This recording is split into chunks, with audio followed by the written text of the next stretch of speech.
Marcus Taylor stood at the entrance of Wilson Industries' gleaming glass tower, his reflection staring back at him with determined eyes. This wasn't just another meeting. This was the culmination of months of preparation, sleepless nights, and years of proving himself in an industry that often saw his skin before his skills. The leather portfolio tucked under his arm contained the presentation that could change everything. The morning air was crisp as Marcus straightened his navy blue tie. He'd chosen his finest suit today, charcoal gray, perfectly tailored. His mother always said presentation matters, especially when people are looking for reasons to doubt you. "Morning, sir," nodded the security guard as Marcus showed his visitor badge. His heartbeat quickened as he walked across the marble lobby. £800 million. The number danced in his head. If he secured this deal, it would be the largest in his company's history, and he would finally make partner. The lobby bustled with morning activity, assistants carrying coffee, executives checking phones, the quiet hum of a successful company at work. Marcus checked his watch. 8:45 a.m., 15 minutes early as always. "Floor 38, he told the elevator operator, his voice steady despite the butterflies in his stomach. The elevator was already half full with Wilson employees. As they climbed higher, people got off at different floors until only 3 remained. Marcus and 2 older white men in expensive suits. "That must be him," one whispered to the other, not quite quietly enough. "Richardson's diversity project." "Right," the other replied with a chuckle. "The board just wants to tick their inclusion box. No way James is actually giving an $800 million contract to his kind." Marcus felt his chest tighten, his fingers gripping the portfolio harder. He'd heard versions of these words throughout his career, but they still stung. They always would. He kept his eyes forward, face neutral, though his mind raced. He thought of his grandmother's kitchen, the smell of cinnamon and wisdom that always filled the air. "Remember, child," she'd say, stirring something delicious, "your dignity speaks louder than any insult. Some folks will always try to make you small. Don't help them by shrinking yourself." The elevator chimed for floor 38. Marcus stepped forward, and as he passed between the 2 men, he met their eyes briefly. Not with anger or hurt, but with calm confidence. Their smiles faltered as they realized he had heard everything. "Gentlemen," he said with a slight nod, then walked out with his head high and shoulders back. The executive floor was all mahogany and hushed conversations. A young assistant approached. "Mr. Taylor, the board is assembling in conference room A. May I show you the way?" "Thank you," Marcus replied, following her down the corridor. Outside the boardroom doors, Marcus paused. His hand reached into his pocket, fingers finding the small wooden compass his father had carved for him when he left for university. The first in their family to go. The North Star was carved into its face, its meaning clear. No matter how lost you feel, you can always find your way home. His father's voice echoed in his memory. "They might not expect much from you, son. That's your advantage. Surprise them." Marcus took a deep breath. The compass warmed in his palm, a family heirloom carrying generations of hopes and struggles. He wasn't just representing himself today. He was representing his parents, who worked double shifts to pay for his education. His grandmother, who cleaned houses so his father could finish school. All those who came before him, who didn't get the chances he now had. Through the door he could hear the murmur of executives gathering. Among them were Richard and Thomas, the men from the elevator, who didn't know that their whispered words had been heard. They didn't know about the compass in his pocket, or his grandmother's kitchen wisdom, or the generations of strength running through his veins. What they would soon know, however, was his brilliance, his preparation, his unshakable belief that he belonged at this table. Marcus straightened his tie once more, tucked the compass back into his pocket, and opened the doors to the boardroom where his future waited.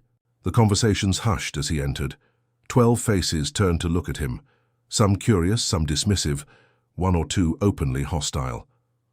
"Good morning," Marcus said, his voice clear and confident. "I'm Marcus Taylor, and I'm here to show you the future of Wilson Industries." Marcus stood at the front of the boardroom, his presentation materials displayed on the large screen behind him. The knot in his stomach tightened as he observed the 12 executives seated around the polished table, but his voice remained steady and clear.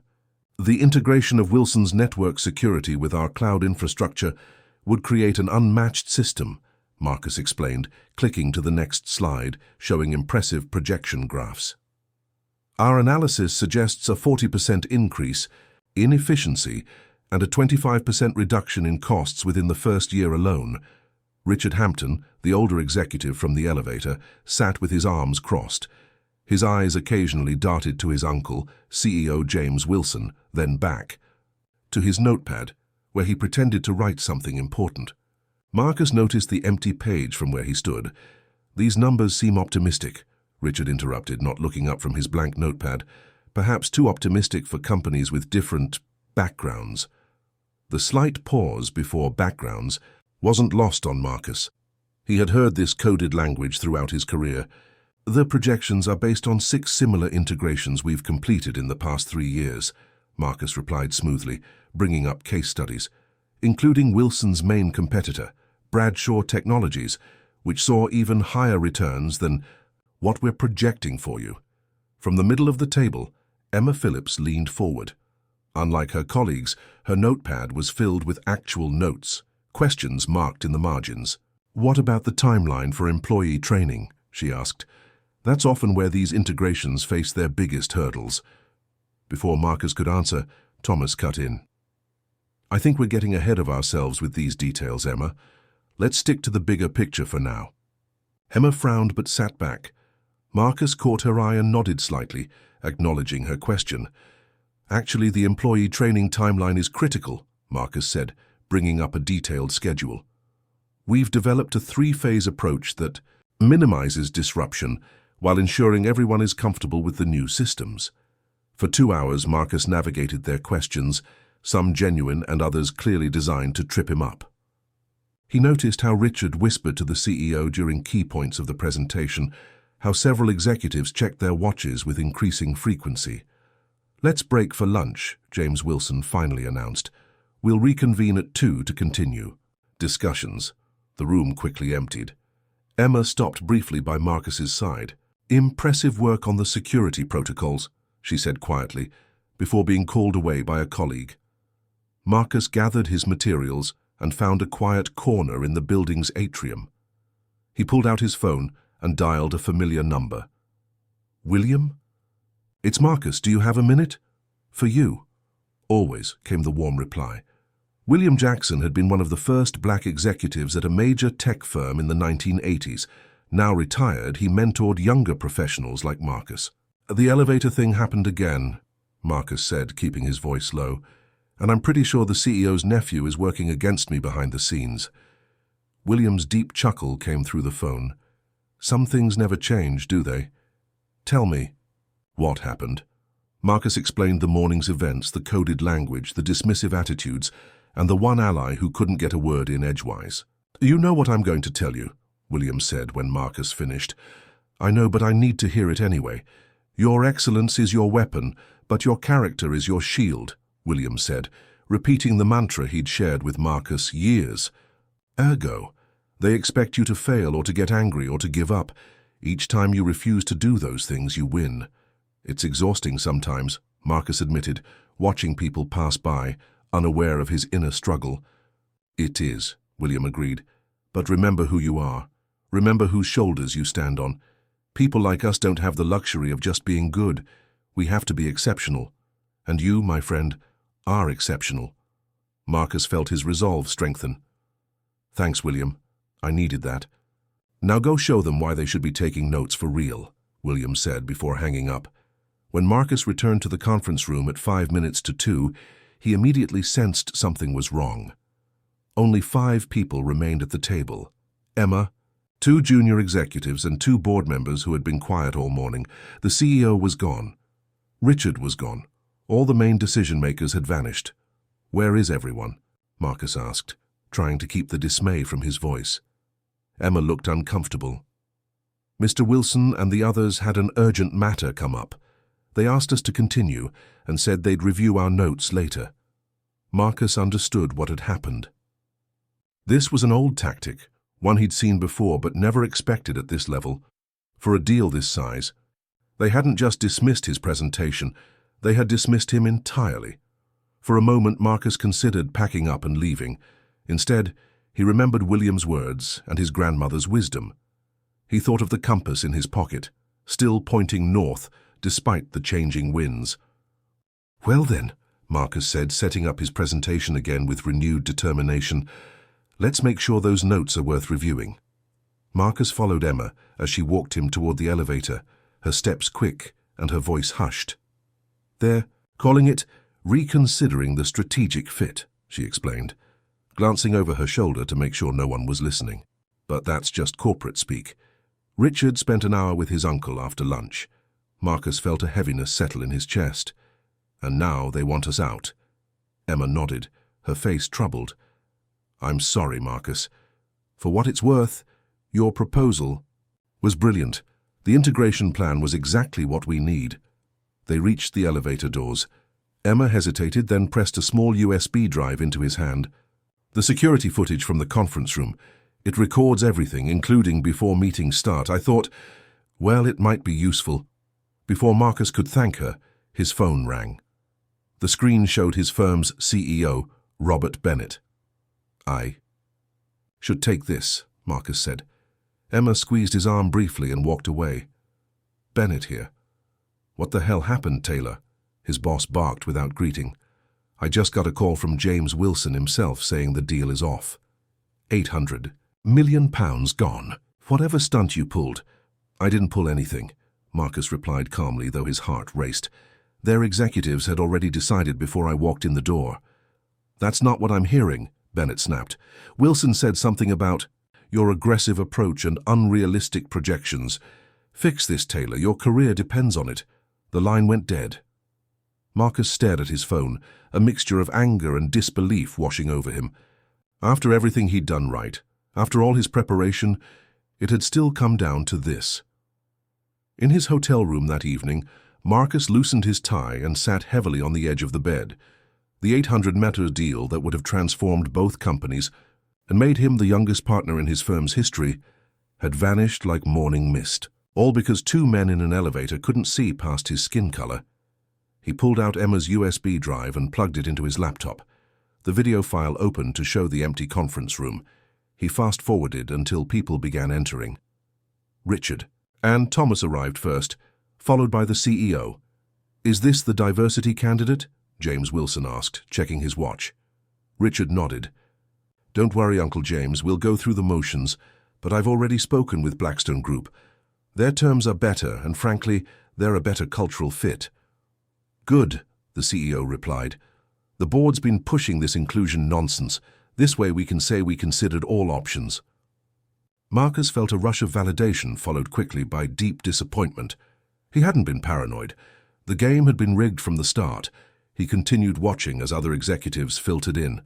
Some joined the conversation, making comments about his background, questioning his qualifications despite his impressive resume. Only Emma and two others seemed uncomfortable with the direction of the talk. "Got you," Marcus whispered as he paused the video, a surge of righteous anger flowing through him. Then he stopped. What would he do with this evidence? He could leak it to the press. Wilson Industries would face public backlash, possibly lawsuits. He could take it to their board of directors or use it as leverage in a private negotiation. Or he could walk away, dignity intact but career damaged. The compass his father gave him sat on the nightstand. Marcus picked it up, running his thumb over the North Star carving. He remembered sitting in his grandmother's kitchen after being passed over for team captain in school, despite being the best player. "It's not fair," he had cried. His grandmother had dried his tears with her apron. "Life rarely is, sweet boy. Sometimes the highest road is the hardest climb, but the view makes it worthwhile." Marcus stared at the frozen video image. Powerful. Men who thought themselves untouchable, planning to dismiss him before ever hearing him speak. Was this about winning against them? Or was it about something larger? Changing hearts, opening doors, creating real transformation. He pulled out his phone and looked at his contact list. His finger hovered over Robert Bennett's name, his angry boss, who expected him to somehow save the deal. Then he scrolled to William's number but didn't call. This decision was his alone. Marcus opened his laptop again and began typing a new proposal. Not just about technology integration, but about company culture, inclusive leadership, and long-term growth. If he was going down, he would go down offering a vision so compelling it would be remembered long after today's rejection. He worked through the night, the compass beside him, its needle unwavering despite the storm brewing in his heart. Morning. Sun streamed through the windows of George Wilson's home office as Marcus sat across from the elderly founder of Wilson Industries. The large house sat on a hill overlooking the city, the skyline dotted with buildings bearing the Wilson name. Unlike the cold modern design of the company headquarters, this room felt warm with leather-bound books and family photos. George Wilson, now in his 70s with silver hair and kind eyes behind wire-rimmed glasses, studied Marcus with interest. "I appreciate you meeting me, sir," Marcus began, his voice respectful but firm. "Especially on such short notice." "When Emma Phillips calls and says it's urgent, I listen," George replied. "She's one of the sharpest minds in the company. Says the same about you, young man." Marcus took a deep breath. He had spent the night weighing his options. The USB drive with the damning footage sat in his pocket, but he hadn't come to threaten or expose. He had come to build. "Mr. Wilson, I need to share something difficult with you," Marcus said. "Something about the company that bears your name." So over the next 20 minutes, Marcus carefully explained what had happened. The elevator comments, the predetermined rejection, the dismissive treatment. He showed brief clips from the security footage, just enough to prove his point without feeling exploitative. George's face grew increasingly troubled. When Marcus finished, the older man removed his glasses and rubbed his eyes. "This isn't the company I built," George said finally, his eyes filling with tears. "And it certainly isn't the legacy I want to leave." He stood up and walked to the window looking out at the city below. "My father was a factory worker," George continued quietly. "Worked 60 hours a week but never complained. When I started this company, I promised myself everyone would be judged on their work, not where they came from or what they looked like." He turned back to Marcus. "Somewhere along the way, that got lost." "It's not too late to find it again," Marcus offered. George studied him. "Most people would be calling their lawyers right now. Why aren't you?" "Because lawsuits don't change hearts," Marcus replied simply. "And I'm more interested in building something than tearing something down." Later, that afternoon, Marcus met Emma at a small cafe several blocks from Wilson headquarters. She looked nervous, glancing around as if worried about being seen. "I could lose my job for giving you that footage," she said after ordering coffee. "I only showed George enough to understand the situation," Marcus assured her. "No one else will see it unless absolutely necessary." Emma relaxed slightly. "How did he take it?" "Like a man watching something he loves become something he doesn't recognize," Marcus said. "But he wants to fix it." Emma nodded, then leaned forward. "Things are worse than you know. We've lost 15 top engineers in the past year, most of them women or people of color. 2 left specifically because of Richard. And I wasn't supposed to tell you this, but Holbrook Financial is reconsidering their contract with us over concerns about our company culture." "Holbrook? They're your biggest client," Marcus said, surprised. "Their new CEO is very big on corporate responsibility," Emma explained. "She's been asking questions about our diversity numbers, our inclusion policies, questions James and Richard don't have good answers for." Marcus pulled out his laptop. "I spent last night working on something. I'd like your thoughts." He opened a presentation titled "Beyond Integration, a Vision for Wilson Industries." It outlined not just the original 800 Matters technology integration, but a complete cultural transformation strategy, mentorship programs, inclusive hiring practices, transparent promotion pathways, and accountability metrics. This would position Wilson not just as a technology leader, but as an industry example of workplace equality, Marcus explained.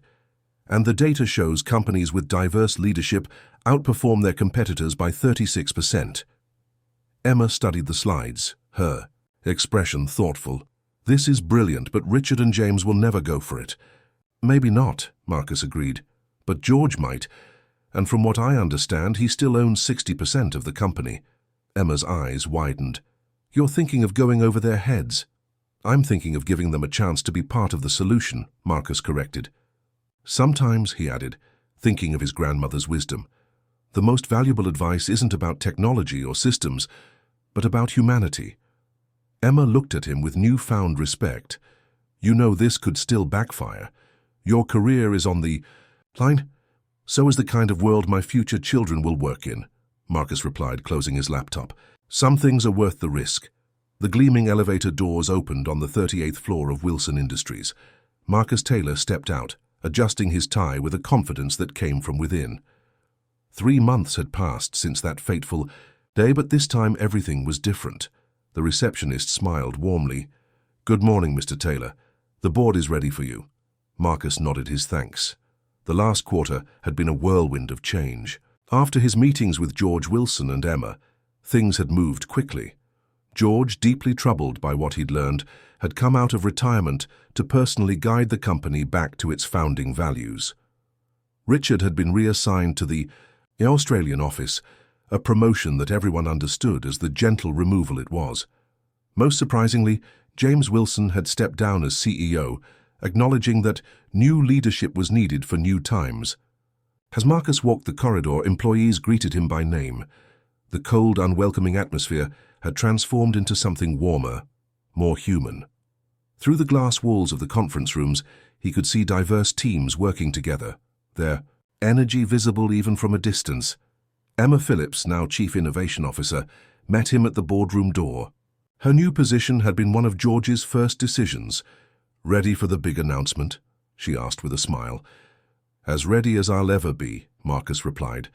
Inside, the boardroom was packed with executives from both companies. The 800 Meperas technology integration deal was back on the table, but now with an important addition. Marcus's firm would also lead a 200 Meperas cultural transformation initiative across both organizations. The combined billion-pound partnership would change not just systems but hearts. George Wilson stood at the head of the table, his presence commanding despite his age. Let's get started, he said, motioning for Marcus to take the seat beside him, a place of honor. As the meeting proceeded, Marcus marveled at how life could change so dramatically. 3 months ago, he'd been dismissed and disrespected in this very room. Now his vision was being embraced not just as a business strategy, but as a moral compass. When the meeting ended 2 hours later, handshakes and congratulations filled the room. Marcus stepped out into the hallway, needing a moment to process it all. That's when he noticed a young black man in an intern's badge, standing by the wall with a folder clutched tightly in his hands. His eyes held that familiar mix of determination and fear that Marcus knew all too well. First big presentation? Marcus asked, approaching him. The young man looked up, surprised. Yes, sir. To the marketing team in 5 minutes. I'm Marcus Taylor, he said, offering his hand. David Robinson, sir. I know who you are, the intern replied, his handshake firm despite his nervousness. Everyone's been talking about your partnership with Wilson. Marcus smiled. Nervous? A bit, David admitted. I have some ideas that might seem different. I'm not sure how they'll be received. Marcus thought of his grandmother's kitchen, the wisdom shared over simmering pots. Can I share something my grandmother told me? Your dignity speaks louder than any insult. Some folks will always try to make you small. Don't help them by shrinking. Yourself. David's posture straightened slightly. That's good advice. Your ideas deserve to be heard, Marcus continued. And this company is changing into a place that wants to hear them. A call from the marketing director interrupted them. As David walked away with new confidence in his step, Marcus felt something settle in his soul, a sense of purpose deeper than any deal. Back in his temporary office, Marcus called William. It's official, he said when his mentor answered. The board approved everything this morning. I knew they would, William replied, pride evident in his voice. Told you that excellence would win out. Remember when you said excellence is my weapon, but character is my shield? Marcus asked, looking out at the London skyline from the window that once felt so unwelcoming. I've found something even stronger. Legacy.